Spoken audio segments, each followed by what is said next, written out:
The governor of Maine is a guy by the name of Paul LePage, and he's about to make an unprecedented move that's going to flat out cost lives in his state.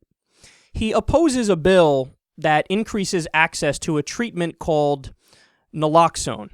Now, what naloxone does is reverses all opioid overdoses on the spot. Okay, so if for whatever reason somebody took too much morphine, this would reverse it. You take too much heroin, this would reverse it. You take too many Percocets or Vicodins and you overdose in the same way, because those are also opiates, it reverses it. It's just flat out a life-saving drug. And this bill puts that drug in the hands of police, firefighters, and at-risk users and their families.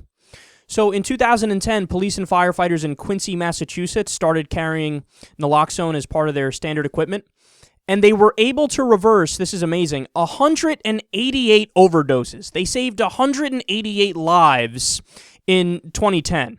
There was also a 2013 study that found that counties with naloxone available have a much lower overdose death rate. So it's just a great breakthrough of modern science, and it's a positive thing. Now, why does he oppose the bill?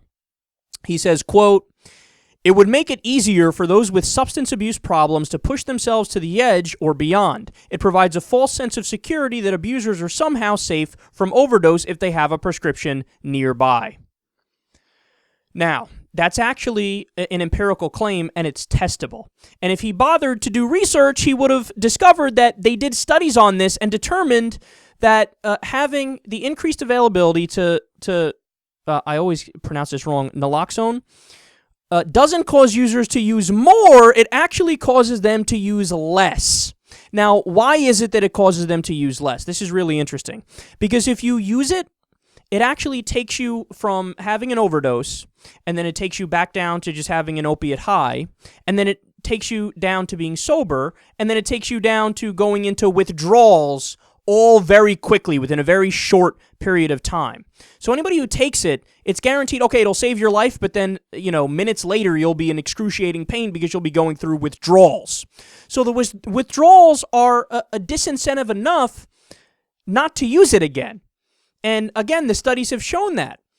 There was a woman who did a study, I forgot where it was, but she found that, and it was, administered at government clinics and whatnot, and they found out that people are disincentivized. If they use it once, they don't want to use it again. And it actually slows the amount that people use afterwards, too. So there's no downsides to this. And believe it or not, Chris Christie, of all people, had a good quote on this. He opposed this drug as well in his own state until Bon Jovi, of all people, convinced him to change his mind, because Bon Jovi's daughter died of a heroin overdose. So then when Chris Christie changed his mind on it, he said, quote, "We want to save a life first. I would rather you didn't do it in the first place, but I live in the real world." So in other words, he's saying, yes, as a conservative Republican, of course I'm saying I'm totally anti-drug. I don't want anybody to use under any circumstances, and certainly don't overdose. I'm totally against that. But I also live in the real world, and I know no matter how much I want people to do that and will their way through their addiction or change their actions or whatever, that's not going to happen. There's always going to be people who are going to use the drugs, and since that's a fact of reality, the question then becomes, well, how do we just prevent it from going to the worst case scenario and they overdose, when they do use